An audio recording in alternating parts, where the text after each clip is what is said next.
being pasted.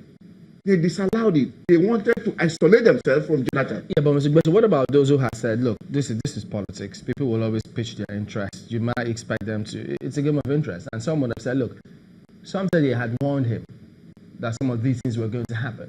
But if you didn't heed some of those warnings, well, isn't it like crying over spilled milk? In a sense, it does appear, and I that's why I actually blame him, that he shot himself in the foot.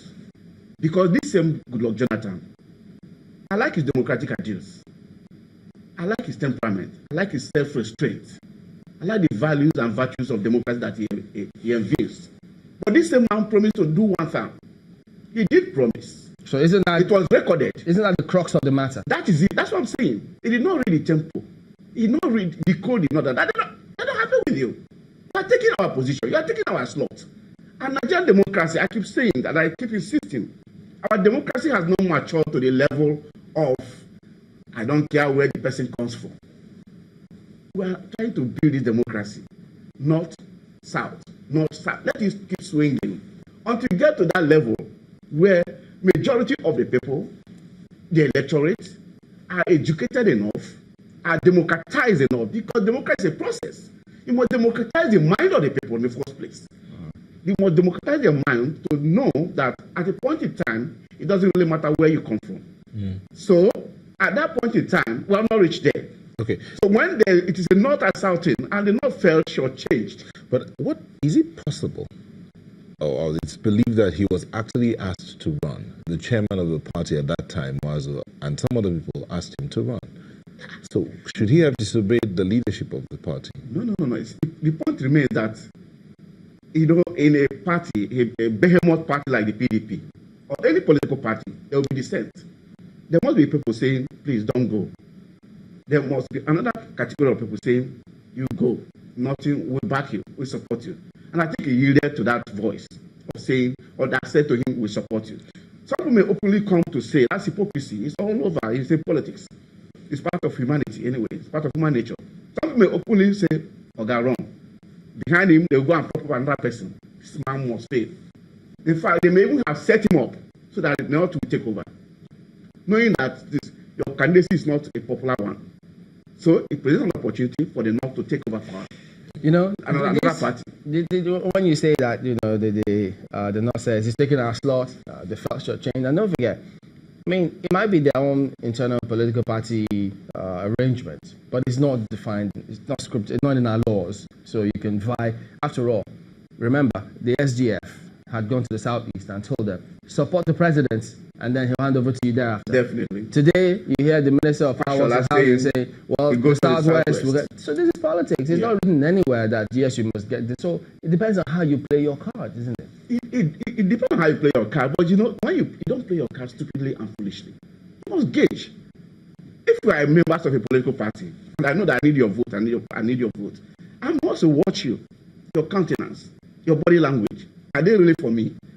Mr. President Goodluck Jonathan did not gauge properly what the body language of his party man was reading at that time. He didn't. Because I read with what he has been saying that my ambition is not what the blood of any Nigerian. So is that a weakness then?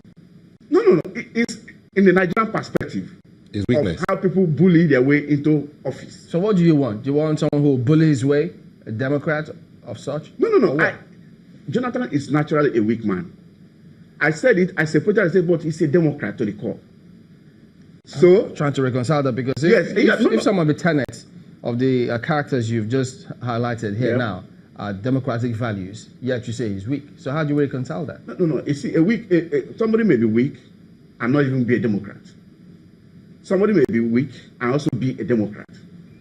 Let me give you an instance. Would it be right then to say that a Democrat should have some level of weakness? No. Weakness is a personal thing.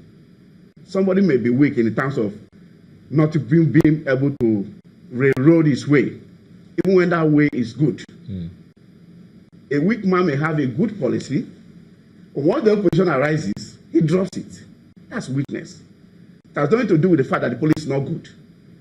But I'm saying that we must separate this Jonathan character from the very fact that here comes a Democrat to the core. And that is where the thing about him that I cherish, and I want other Nigerians, the incumbent, President Muhammadu Buhari, and others to come to copy the template of Goodluck Jonathan. But they can be strong. Democracy, excuse me. They can be strong, right? No, you can be a strong character. But the beauty of democracy is that it subsumes you under the law. Now, speaking about the president, while he was represented there, he also did say that that call that he made, and then eventually the quote, as you see, you're a true Democrat, you will rise again. To many, that means a lot. That can be internalized in different ways. Does that mean that he won't mind if he's requested to take a second shot at the presidency? I wouldn't vote for him a second time, personally. Yeah, but he has had it. He has had it. But what does that comment mean? I mean, no, if people internalize it, rising again doesn't mean coming back to the president. That's not the only way to rise. But can that be one of the ways? No, it can't be one of the ways, but it's not the only way. I mean, for someone who has been president before, come on, you should be talking of, you should be the one holding the compass for others. And I think that's also why they are inviting him all over the world to give talks on democracy and democratization. He's been around the world, and there are few Nigerians who transit from that seat, from Aso Rock, and they transit to the higher platoon of giving talks internationally. There are very few of them. There are few Nigerian past leaders that have been so recognized. So would that be a way to rise again for you? It is rising again. It is becoming prominent. It's becoming also a kingmaker. It's becoming somebody that can be consulted when it comes to democracy. Democracy is the face of leadership today and tomorrow.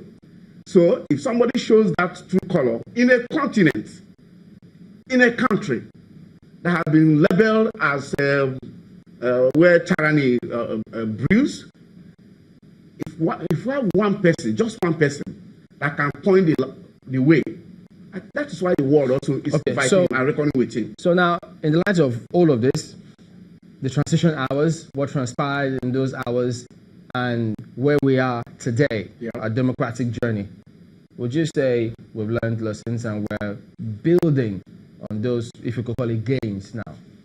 I'm very cautious about this learning lesson because... Take it from an election perspective, for instance. Yeah, election perspective. No. I don't think we have learned any lesson. And I also want to warn here that Nigerians should not, if not for, everybody we seem to have this sense of amnesia in this country. And we don't even evaluate things, and the things that happened yesterday, the next day we forget about them. We have had issues of elections being disputed. The very fact that he didn't go to court, that's also one of his strong democratic characters. He said he didn't want to go to court to dispute. He could have gone to court. He said it in his book. He could have disputed it on the ground, and as going to court is an incumbent going to court. He could have gone to court to dispute it. Well, we have not learned any lesson because all the elections that have happened after the 2015 election has also been shrouded in some mystery. We have seen cases of vote buying, glaring vote buying all over in the state elections. In some elections, you see some trending videos where people are tongue-printing, some shady tongue-printing, and these are things that have been part of our democratic process, and we're still expressing them today. So, going forward, I don't think Nigerians have learned any lesson. And I don't think the institution called INEC, since the introduction of card reader, has made any significant progress. I don't think so. Because of what we saw in Oshu and Ekiti. Was it INEC or was it security agencies? Both.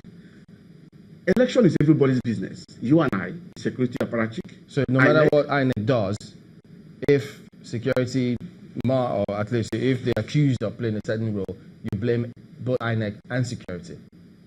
Not even just INEC and security, even the electorate that accept to be bought. If everybody has to be blamed, and everybody must take the blame. INEC has not been truly independent. I keep saying, I emphasize that. All right. The Independent National Electoral Commission should leave that word independent. We must demonstrate it going forward. Let's not go at that point. Mr. Ugbechie is the editor-in-chief of Political Economist and also the publicity secretary of Nigeria Guild of Editors. Thank you for coming on this morning. Thank you. All right, so we're back in a moment. We'll turn our attention to another matter. Don't go away.